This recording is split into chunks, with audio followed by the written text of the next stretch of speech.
Halo semuanya, apa kabar? Jumpa lagi di BK Channel. Pada kesempatan hari ini, kita akan mempelajari materi tema 4, sub 2, pembelajaran 2. Pada pembelajaran 2, mata pelajaran yang dibahas adalah PPKN, SPDP, dan matematika. Untuk tujuan pembelajaran hari ini, bisa kalian lihat pada daftar berikut.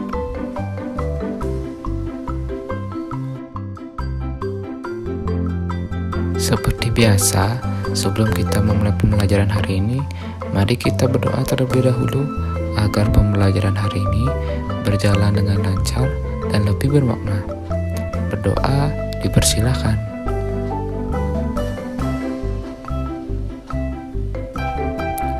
Berdoa selesai. Nah, mari kita mulai pembelajaran hari ini. Pekerjaan apa yang paling baik? Bagaimana sikap kita dengan pekerjaan-pekerjaan yang berbeda? Mari sama-sama kita membaca teks berikut ini. Pak Made adalah seorang pelukis. Lukisannya banyak dijual di galeri. Pak Made sering mendapatkan pesanan untuk melukis wajah atau bentuk-bentuk lain. Berbeda dengan Pak Made, Pak Tony adalah penjahit. Pak Tony menerima pesanan orang-orang ingin membuat baju. Meskipun berbeda pekerjaan, mereka berteman baik. Tidak pernah terpikir oleh Pak Made bahwa pekerjaannya lebih baik daripada pekerjaan Pak Tony. Begitu pula sebaliknya. Pekerjaan setiap orang berbeda. Jangan pernah merasa bahwa pekerjaan kita lebih baik daripada pekerjaan orang lain. Setiap pekerjaan sama, yang penting memberikan manfaat bagi orang lain. Hal ini sesuai dengan makna sila kedua Pancasila. Nah, ayo kita pelajari lebih lanjut. Coba amati gambar berikut. Nah, gambar ini merupakan lambang sila kedua yang berbunyi kemanusiaan yang adil dan beradab. Pemilihan mata rantai sebagai bentuk sila kedua bukan tanpa sebab. Kalau kalian perhatikan, mata rantai pada sila kedua berbentuk segi empat dan lingkaran. Mata rantai berbentuk segi empat melambangkan laki-laki, dan mata rantai berbentuk lingkaran melambangkan perempuan. Mata rantai yang saling berkaitan melambangkan hubungan manusia satu dengan yang lainnya yang perlu bersatu dan saling membantu sehingga menjadi kuat seperti rantai.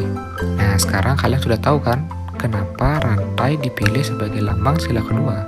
Nah, sekarang mari kita jawab beberapa pertanyaan berikut. Pertama, berbentuk apakah simbol sila kedua Pancasila?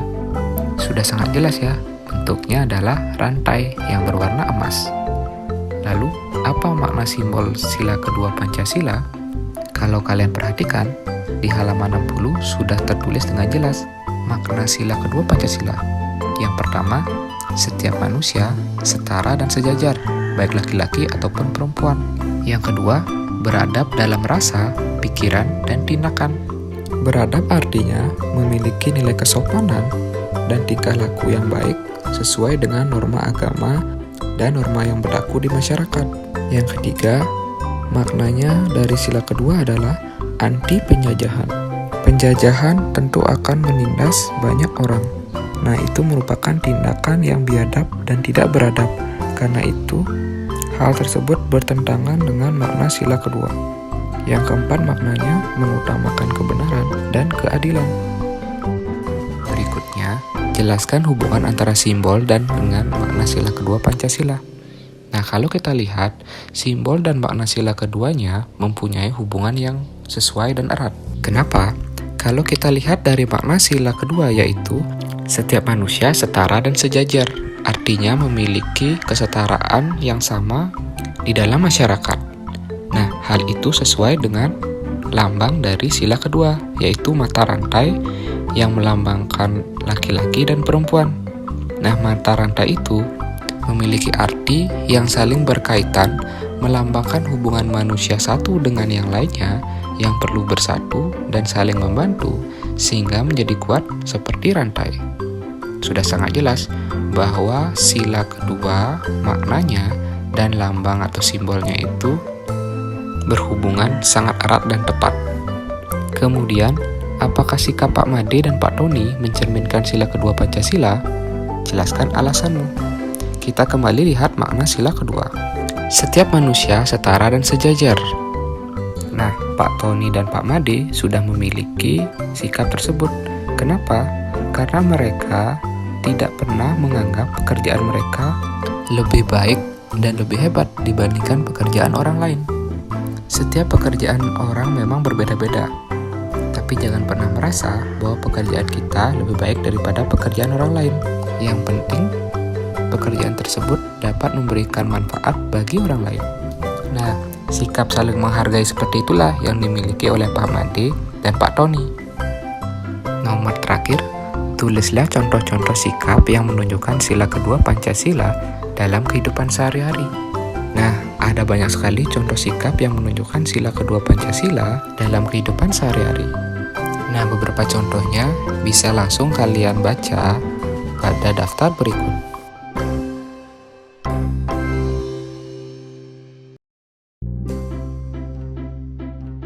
Sekarang, bacalah teks berikut yang berjudul Dayu Tidak Mau Sekolah. Dayu adalah temanku. Ia anak yang ramah. Meskipun lama tinggal di Jakarta, logat bahasa Dayu masih sangat kental dengan logat bahasa Bali. Hal itu membuat Dadu sering menertawakan Dayu. Dadu sering mengejek Dayu. Hal itu membuat Dayu sangat bersedih. Ia menjadi tidak percaya diri untuk bicara di depan kelas. Ia takut ditertawakan Dadu. Hari ini, Dayu tidak mau masuk sekolah karena malu. Nah, kalian harus tahu, mengejek orang lain artinya menganggap diri kita lebih baik daripada orang lain. Hal itu sangat bertentangan dengan sila kedua Pancasila, bahwa setiap orang setara. Ejekan Dadu sangat tidak beradab. Tindakan Dadu menyakiti perasaan Dayu. Nah, berdasarkan teks tersebut, silakan jawab beberapa pertanyaan-pertanyaan berikut. Selamat mengerjakan. Sebagai seorang pelukis, Pak Made mempunyai keterampilan melukis yang sangat bagus. Ia juga mempunyai ide-ide kreatif sehingga lukisannya sangat indah dan unik. Nah, sekarang tugasmu adalah menggambar salah satu sikap yang menunjukkan sila kedua Pancasila. Tadi Bapak sudah menuliskan beberapa contoh sikap sila kedua dalam kehidupan sehari-hari. Kamu juga bisa mencari sikap sesuai sila kedua menurut pendapatmu sendiri. Setelah itu, silakan kamu ilustrasikan berupa gambar. Contohnya seperti ini. Tadi Bapak buat salah satu contoh sikap sila kedua, yaitu menolong orang yang terkena bencana atau musibah. Nah, setelah itu kamu gambarkan gambar orang yang sedang bekerja sama membantu orang yang terkena musibah. Misalnya membantu warga yang rumahnya roboh karena tidak layak dihuni.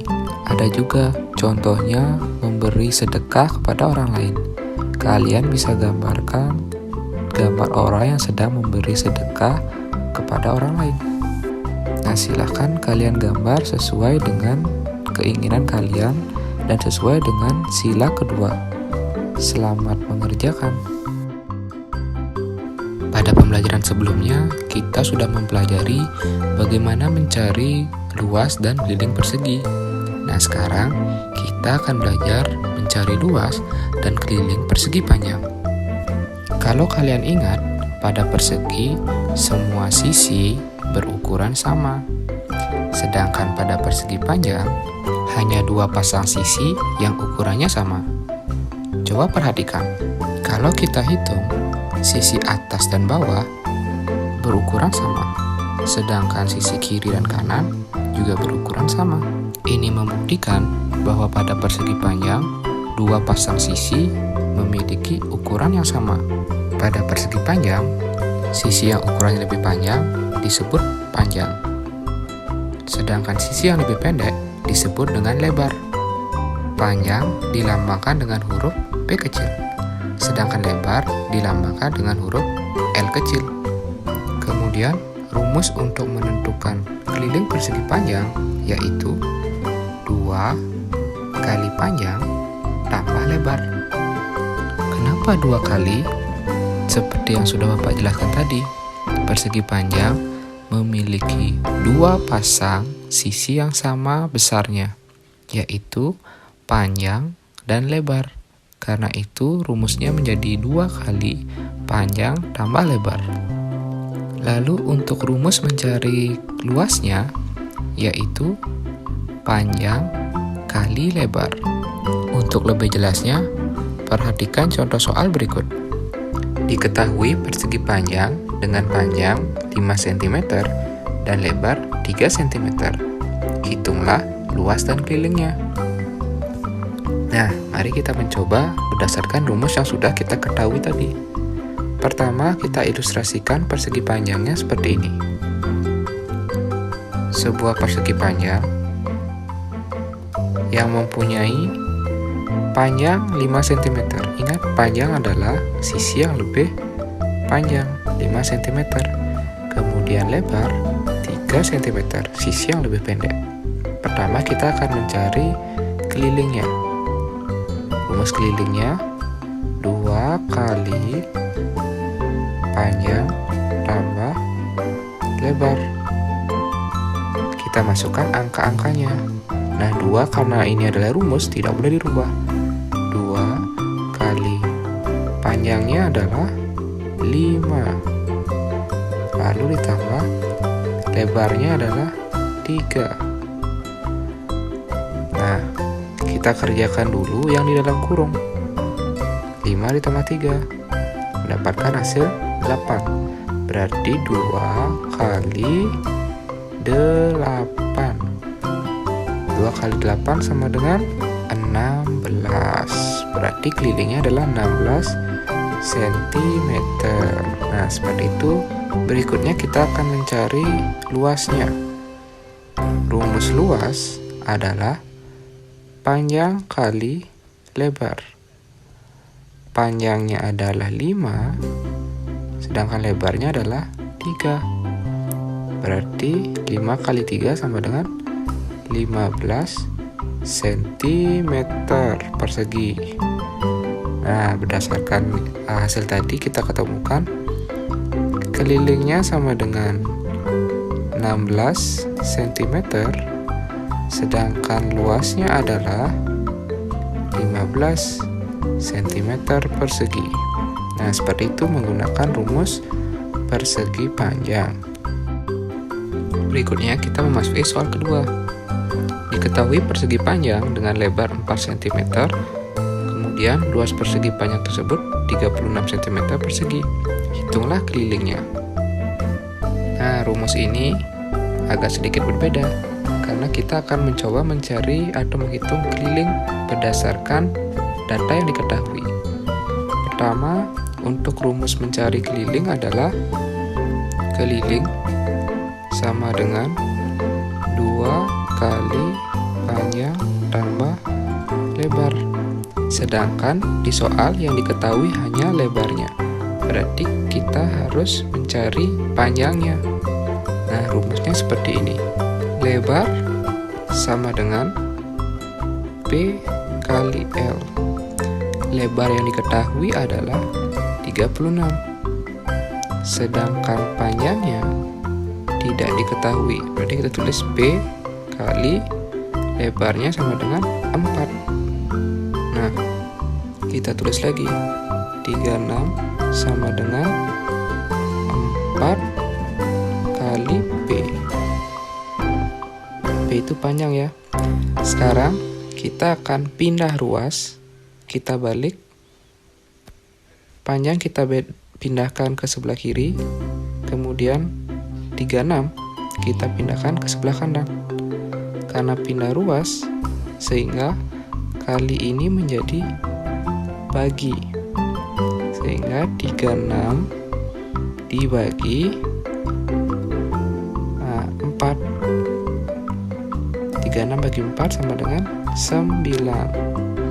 Nah, jadi diketahui panjangnya adalah 9 cm. Setelah diketahui panjang, baru kita bisa mengerjakan kelilingnya. Keliling sama dengan 2 kali panjang tambah lebar. Keliling sama dengan 2 kali panjangnya tadi 9 ditambah dengan lebarnya 4. sama dengan 2 kali 9 tambah 4, 13. Sehingga kelilingnya adalah 26 cm. Untuk sisanya, silakan coba kalian kerjakan sendiri. Selamat mengerjakan. Demikian untuk pembelajaran hari ini. Bapak harap apa yang sudah dijelaskan hari ini bisa kalian terima dengan baik, kalian mengerti, dan kalian resapi. Jangan lupa jaga selalu kesehatan di rumah, rajinlah belajar. Kita akan bertemu pada video pembelajaran berikutnya. Akhir kata Bapak ucapkan, sampai jumpa.